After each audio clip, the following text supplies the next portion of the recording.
Hay un mito que los mexicanos aprendemos desde niños, que los pueblos mesoamericanos eran pueblos de guerreros, de sacrificios, de sangre, que su grandeza se medía en templos y en muertos.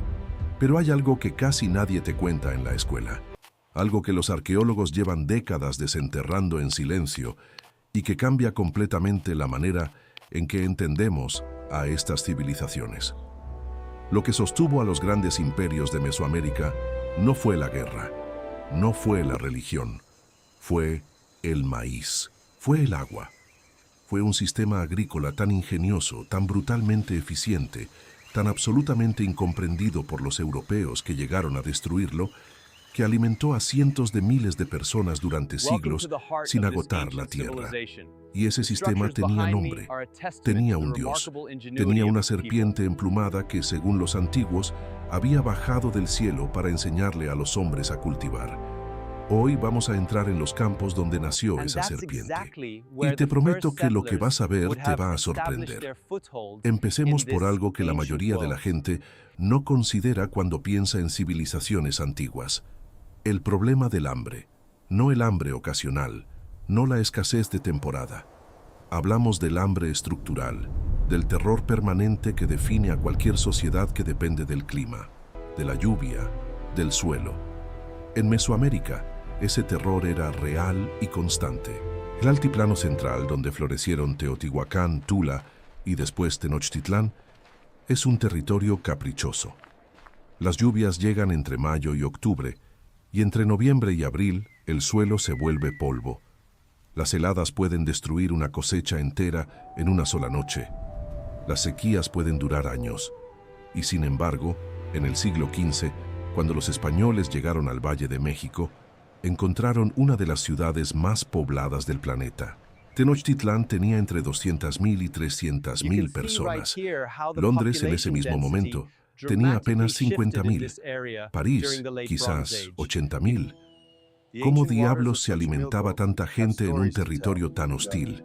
La respuesta oficial, la que aparece en los libros de texto, habla de las chinampas, las famosas jardines flotantes que todos aprendimos a dibujar en tercero de primaria. Pero esa descripción simplificada oculta algo mucho más complejo, mucho más fascinante y, seamos honestos, mucho más difícil de construir y mantener de lo que cualquier libro de historia te cuenta. Porque las chinampas no eran jardines flotantes.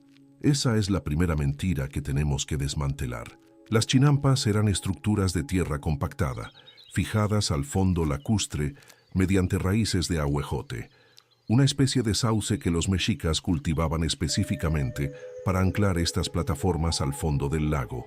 No flotaban. Eran extensiones artificiales del territorio, creadas metro a metro, kilo a kilo, generación a generación. Y su construcción era un trabajo que consumía años, que requería conocimiento especializado y que podía arruinarse por completo si se cometía un solo error en el sistema de drenaje. Para entender por qué esto importa, hay que imaginar la cuenca de México antes de que los españoles la desecaran. El valle era un sistema de 5 lagos interconectados: Texcoco, Xaltocan, Zumpango, Xochimilco y Chalco. Cada lago tenía una salinidad diferente. Texcoco, al centro, era salado y alcalino. Xochimilco y Chalco, al sur, eran dulces y fértiles. Esta diferencia no era trivial. Si el agua salada de Texcoco penetraba en las zonas de cultivo del sur, podía inutilizar el suelo en cuestión de temporadas. Los ingenieros hidráulicos de Tenochtitlán lo sabían. Por eso construyeron el Albarradón de Nezahualcóyotl, una dique de 16 kilómetros que separaba las aguas salobres de las dulces. 16 kilómetros de piedra y tierra a través de un lago, construido sin maquinaria, sin tecnología metálica, sin el conocimiento técnico que Europa tardó siglos más en desarrollar. Cuando los españoles llegaron y vieron esa obra, muchos creyeron que era imposible. Años después la destruyeron, y las inundaciones que siguieron tardaron décadas en ser controladas. Pero volvamos a Quetzalcóatl, porque la serpiente emplumada no aparece aquí por accidente. En el pensamiento mesoamericano, Quetzalcóatl era el dios de la vida, del viento, del conocimiento y de manera muy específica de la agricultura y de los ciclos naturales que hacen posible el cultivo. La dualidad de su nombre lo dice todo: Quetzal, el pájaro de las alturas, y Coatl, la serpiente que habita la tierra, cielo y suelo, lluvia y raíz. Es una metáfora perfecta para describir la agricultura misma, que depende de lo que viene de arriba y de lo que ocurre abajo. En los textos del período posclásico, particularmente en fuentes relacionadas con Tula y con el Códice Vindobonensis, Quetzalcóatl aparece como el dios que reveló a los hombres los secretos del cultivo del maíz, que enseñó a observar los astros para determinar los calendarios agrícolas y que estableció las normas de relación entre los seres humanos y la tierra. Esta no es una historia de magia, es una historia de conocimiento codificado en forma religiosa. Y aquí viene algo que los investigadores han tardado en reconocer públicamente, en parte porque cuestionan narrativas cómodas sobre la primitividad de las culturas indígenas. El sistema agrícola mesoamericano era un sistema científico. No en el sentido occidental moderno, con laboratorios y publicaciones arbitradas, pero sí en el sentido funcional más básico. Era un conjunto de conocimientos acumulados empíricamente durante generaciones, sometidos a prueba por la realidad brutal del clima y del hambre, y refinados hasta alcanzar un nivel de eficiencia que los conquistadores europeos no comprendieron y que la arqueología moderna está apenas empezando a cuantificar con precisión. Tomemos el caso del policultivo. En Europa, la práctica agrícola dominante era el monocultivo, un campo, un cultivo, rotación bianual o trianual con barbecho. Este sistema tenía una lógica, pero también tenía una fragilidad enorme. Si la cosecha principal fallaba, la hambruna era inevitable. En Mesoamérica el sistema dominante era radicalmente diferente. La milpa, que sigue siendo el corazón de la agricultura campesina en México y Centroamérica hasta el día de hoy, es un sistema de policultivo basado en lo que los agrónomos modernos llaman las tres hermanas: maíz, frijol y calabaza. Estos tres cultivos no se plantan juntos por capricho estético. Se plantan juntos porque cada uno resuelve un problema que los otros dos crean. El maíz crece alto y proporciona la estructura vertical que el frijol necesita para trepar. El frijol fija nitrógeno en el suelo, compensando el agotamiento que el maíz provoca. La calabaza se extiende por el suelo, conservando la humedad y reduciendo el crecimiento de maleza que competiría con los otros dos cultivos. Es un sistema de ingeniería biológica que tardó milenios en refinarse y que la agronomía moderna tardó décadas en aprender a valorar correctamente. Pero lo que hace al sistema mesoamericano verdaderamente extraordinario no es solo qué cultivaban, sino cómo gestionaban el agua, porque el agua era, y sigue siendo, el factor limitante en casi toda Mesoamérica. Y aquí la ingenuidad de estas civilizaciones alcanza niveles que resultan desconcertantes cuando uno se detiene a calcular las implicaciones. En las zonas áridas del norte, en los territorios donde florecieron culturas como la de Casas Grandes en Chihuahua y los antepasados de los pueblos Hopi y Zuni en el suroeste norteamericano, que mantuvieron contactos comerciales y culturales con Mesoamérica Central, se desarrollaron sistemas de captación de agua de lluvia basados en terrazas, bordos y canales de conducción que podían almacenar suficiente agua de una sola tormenta para irrigar cultivos durante semanas. No eran grandes presas, no eran acueductos monumentales, eran sistemas descentralizados, pequeños, distribuidos por el territorio, que colectivamente lograban lo que ninguna obra de ingeniería centralizada habría podido lograr: hacer cultivable un territorio que por sus condiciones naturales debería haber sido inhabitable. En el altiplano central, el problema era diferente, pero igualmente severo. Aquí había agua, pero había que controlarla, canalizarla, evitar que las inundaciones destruyeran los cultivos tanto como las sequías.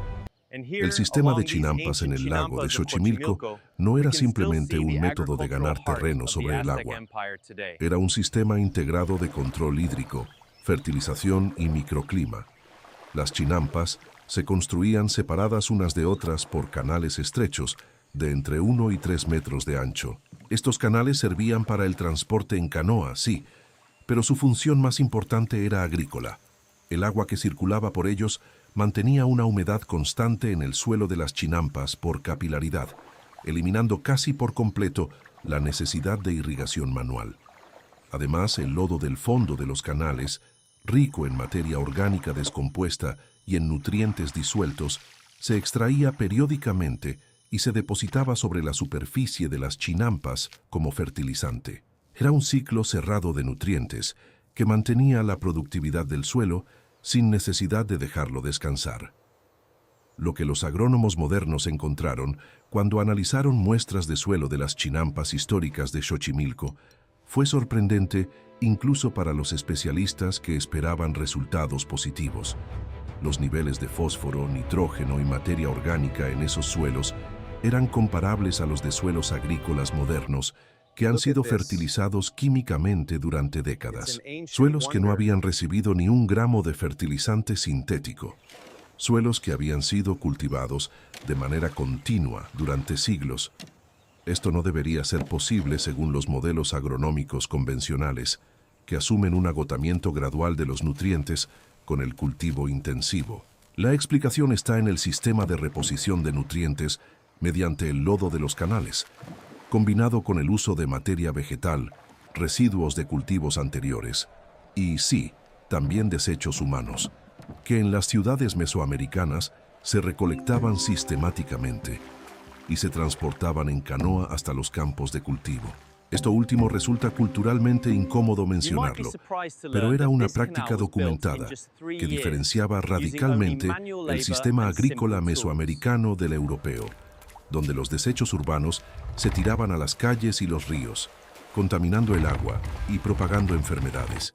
Hablemos ahora de algo que casi nunca aparece en las discusiones sobre la agricultura mesoamericana, el calendario agrícola y su relación con el sistema astronómico. Porque en el mundo mesoamericano, la agricultura y la astronomía eran inseparables. No metafóricamente, técnicamente. El calendario agrícola que regulaba cuándo plantar, cuándo cosechar, cuándo hacer las quemas controladas para limpiar los campos, cuándo realizar las ofrendas para pedir lluvia, estaba directamente coordinado con observaciones astronómicas de precisión que requerían décadas de acumulación de datos y que, cuando los españoles destruyeron los códices donde se registraban, se perdió un conocimiento que la humanidad tardó siglos en reconstruir de forma independiente. El calendario mesoamericano, en realidad, era dos calendarios que se usaban simultáneamente: el Tonal Pohualli, de 260 días, y el Xiu Pohualli, de 365 días. La combinación de ambos creaba un ciclo de 52 años, la llamada rueda del calendario. Para los propósitos agrícolas, lo que importaba era el Xiu Pohualli y su relación con los solsticios y equinoccios. Las fechas de plantación en el altiplano central no se determinaban observando el suelo o esperando la primera lluvia. Se determinaban observando el horizonte al amanecer y midiendo la posición del sol en relación con puntos fijos del paisaje, muchos de los cuales, como ahora sabemos gracias a los estudios de arqueoastronomía, fueron deliberadamente marcados mediante la orientación de edificios y estructuras. Teotihuacán, por ejemplo, está orientada 15 grados al oriente del norte geográfico. Esta desviación no es un error. Corresponde exactamente al punto del horizonte donde el sol sale en las fechas que señalaban el inicio de la temporada de lluvias en esa región. No es casualidad, es ingeniería, que aquí es donde la figura de Quetzalcóatl se vuelve más interesante, porque en varias fuentes del período clásico tardío y posclásico temprano, la serpiente emplumada está asociada específicamente con el planeta Venus, y su aparición como estrella de la mañana marcaba fechas críticas del calendario agrícola. El ciclo de Venus, de 583 días, se sincroniza con el año solar de una manera que los astrónomos mesoamericanos habían calculado con extraordinaria precisión. Su gran ciclo, en el que Venus regresa exactamente al mismo punto del cielo en la misma fecha del año, es de 104 años, exactamente el doble de la rueda del calendario de 52 años. Esta correspondencia no era coincidencia cósmica, era el resultado de décadas, quizás siglos, de observación sistemática. Y los rituales asociados a Quetzalcóatl Venus tenían una función práctica directa. Sincronizaban el calendario religioso con el ciclo astronómico real, garantizando que las fechas de plantación siguieran siendo precisas generación tras generación, incluso sin instrumentos de medición modernos. Lo que esto significa, cuando uno lo piensa con detenimiento, es que el sistema agrícola mesoamericano era un sistema cognitivo integral. No bastaba con saber cómo construir una chinampa. No bastaba con conocer la combinación de maíz, frijol y calabaza. Para que el sistema funcionara correctamente, hacía falta saber astronomía, hidrología, biología del suelo, climatología regional y transmitir todo ese conocimiento de generación en generación de forma estructurada y confiable. La religión, el ritual, el mito de Quetzalcóatl eran el sistema educativo de ese conocimiento. No eran superstición, eran el contenedor cultural que preservaba y transmitía información técnica crítica en una sociedad sin escritura alfabética generalizada. Ahora bien, si todo esto era tan eficiente, tan brillante, tan funcionalmente superior a muchas prácticas agrícolas contemporáneas en otras partes del mundo, ¿por qué falló? ¿Por qué Tenochtitlán cayó? ¿Por qué el sistema agrícola mesoamericano no sobrevivió al contacto europeo? La respuesta es brutal y multifactorial. Primero, las epidemias. En los años siguientes a 1519, se estima que entre el 70 y el 90% de la población indígena de México murió de enfermedades europeas contra las que no tenían inmunidad.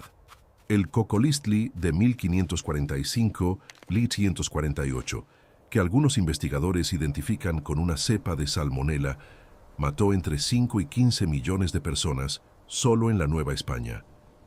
El sistema agrícola mesoamericano requería mano de obra masiva y conocimiento especializado que se transmitía de persona a persona. Cuando esa población murió, el conocimiento murió con ella. Las chinampas que nadie mantenía se deterioraban. Los canales que nadie limpiaba se obstruían. Los campos que nadie cultivaba se abandonaban. Segundo, y esto es menos conocido pero igualmente importante, la destrucción deliberada de la infraestructura hidráulica. Los españoles no entendían el sistema de lagos y diques que regulaba el agua de la Cuenca de México. Lo veían como un obstáculo para el tráfico terrestre, como una amenaza de inundación, como algo que debía ser eliminado para poder construir una ciudad a la europea. La decisión de desecar los lagos de la Cuenca de México, tomada progresivamente durante los siglos XVI y XVII y completada prácticamente durante el siglo XX con el Gran Canal del Desagüe, fue una de las mayores catástrofes ecológicas de la historia de América. Eliminó para siempre el sistema de producción de alimentos más sofisticado que el altiplano central había conocido, y sus consecuencias las seguimos viviendo. La Ciudad de México se hunde porque construyó sobre las arcillas lacustres que quedaron cuando se drenaron los lagos. El suelo de la cuenca es árido y polvoriento porque se destruyó el sistema hidrológico que lo mantenía fértil. Y una megaópolis de más de 20 millones de personas importa una fracción enorme de su comida de otros estados, porque el territorio donde vivimos ya no puede alimentar a los que vivimos en él. Pero antes de cerrar con esa reflexión, hay que hablar de algo que la arqueología reciente está comenzando a revelar con mayor detalle: la escala real del sistema agrícola mesoamericano antes de la conquista. Durante mucho tiempo, la imagen dominante en la academia era la de una agricultura de subsistencia relativamente limitada, suficiente para alimentar a las ciudades, pero no mucho más. Las investigaciones de los últimos 20 años, combinando prospección con LIDAR, análisis de imágenes satelitales, análisis de suelos y nuevas excavaciones, están mostrando algo radicalmente diferente. En 2018, un equipo de investigadores publicó los resultados de un escaneo LIDAR de una región de Belice que reveló, debajo de la selva, un sistema de campos agrícolas y canales de irrigación que cubría cientos de kilómetros cuadrados. No era un sistema de pequeñas milpas familiares. Era infraestructura agrícola industrial, capaz de alimentar poblaciones que los modelos demográficos anteriores no imaginaban posibles para el período maya clásico. En el altiplano central, estudios similares están revelando que el sistema de chinampas de la Cuenca de México era entre 3 y 4 veces más extenso de lo que se pensaba antes del uso del lidar. Las zonas de cultivo no se limitaban a los alrededores inmediatos de Xochimilco y Chalco. Se extendían por sectores del lago de Texcoco que hasta hace poco se asumían demasiado salinos para el cultivo. Esto sugiere que los ingenieros mesoamericanos habían desarrollado métodos para manejar la salinidad del suelo, posiblemente mediante técnicas de lavado con agua dulce y selección de variedades de cultivo tolerantes a la sal, que hasta ahora no estaban bien documentados. Cada nueva temporada de excavaciones y cada nuevo conjunto de datos de teledetección amplía la escala de lo que estos sistemas podían producir. Y con esa escala ampliada, viene una pregunta que la historiografía convencional todavía no ha respondido satisfactoriamente. ¿Cuánta gente vivía realmente en Mesoamérica antes de 1519? Las estimaciones más conservadoras hablan de entre 15 y 25 millones de personas en el territorio que hoy es México. Las más recientes, basadas en los nuevos datos arqueológicos y en modelos demográficos revisados, sugieren que la cifra podría haber superado los 30 millones. Para ponerlo en perspectiva, toda la población de Europa Occidental en ese mismo momento era de aproximadamente 55 millones. Mesoamérica, un territorio mucho más pequeño y en gran parte ecológicamente difícil, sostenía una población que era más de la mitad de la europea. Y lo hacía sin tecnología metálica, sin animales de tiro, sin rueda aplicada al transporte. Lo hacía con chinampas, con milpa, con sistemas de captación de agua, con calendarios astronómicos de precisión, con un conocimiento ecológico profundo del territorio que habitaban. Quetzalcóatl, en este contexto, no es solo un mito, es el nombre que una civilización le dio a su conocimiento agrícola acumulado. Es la serpiente que conecta la tierra con el cielo, el suelo con la lluvia, el pasado con el futuro. Los sacerdotes que guardaban ese conocimiento, los agricultores que lo aplicaban, los ingenieros hidráulicos que construían los diques y los canales, los astrónomos que observaban a Venus en el horizonte del amanecer para saber cuándo plantar el maíz. Todos eran, en algún sentido, servidores de la serpiente emplumada. Eran los guardianes de un sistema que había tardado milenios en construirse y que tardó apenas décadas en destruirse. Hoy en algunas comunidades de Oaxaca, de Chiapas, de Guerrero, de Veracruz, los agricultores campesinos siguen cultivando la milpa de la misma manera que sus antepasados lo hacían antes de la conquista, sin fertilizantes químicos, sin tractores, sin semillas modificadas genéticamente, con maíz criollo adaptado a las condiciones específicas de su microclima local, con frijol y calabaza plantados en el mismo surco, con conocimiento astronómico para determinar las fechas de siembra. Estos agricultores son frecuentemente vistos como atrasados, como ejemplos del subdesarrollo que la modernidad debería superar.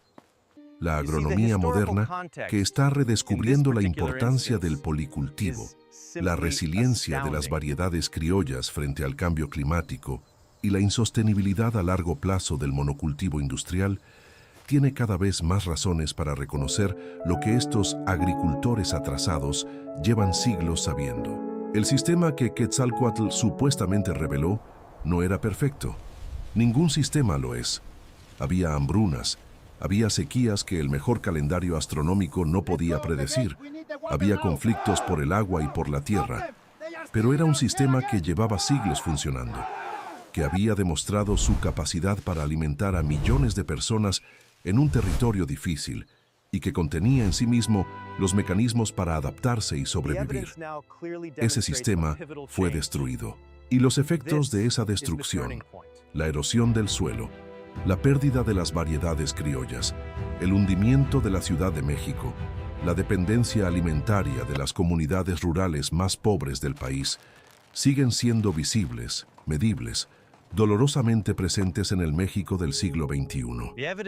Hay algo que los historiadores llaman la conquista de los suelos.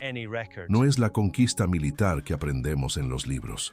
Es la conquista ecológica que siguió a la militar. La sustitución del policultivo por el monocultivo, la introducción del ganado vacino y ovino que compitió con los cultivos por el agua y destruyó la vegetación que retenía el suelo. La deforestación de las laderas de las montañas para crear pastizales y tierras de cultivo a la europea. En el siglo XVI, la cuenca de México estaba rodeada de bosques de pino y oyamel que regulaban el ciclo hidrológico local, capturaban el agua de las lluvias y la liberaban gradualmente hacia los lagos y manantiales que alimentaban el sistema de Chinampas.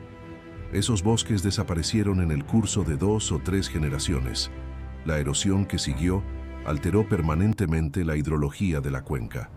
El sistema que había tardado siglos en construirse colapsó en décadas. No sabemos exactamente cómo era todo. Hay piezas que faltan, fuentes que se quemaron, conocimientos que se perdieron con las personas que los portaban. Pero lo que sí sabemos, con creciente certeza gracias a la arqueología, la genómica, la ecología histórica y la etnoagronomía, es que lo que existía aquí antes de 1519 era algo que el mundo no ha vuelto a ver desde entonces. Una civilización que había aprendido a vivir con su territorio en lugar de contra él, que había construido sistemas de producción de alimentos capaces de sostener densidades de población comparables a las del mundo moderno, sin los insumos industriales en los que ese mundo moderno depende, y que codificó ese conocimiento en la figura de una serpiente emplumada que volaba entre el suelo y el cielo, que conocía los secretos del maíz y los movimientos de los planetas, y que, según decían sus sacerdotes, regresaría. Quizás lo que regrese no sea el Dios.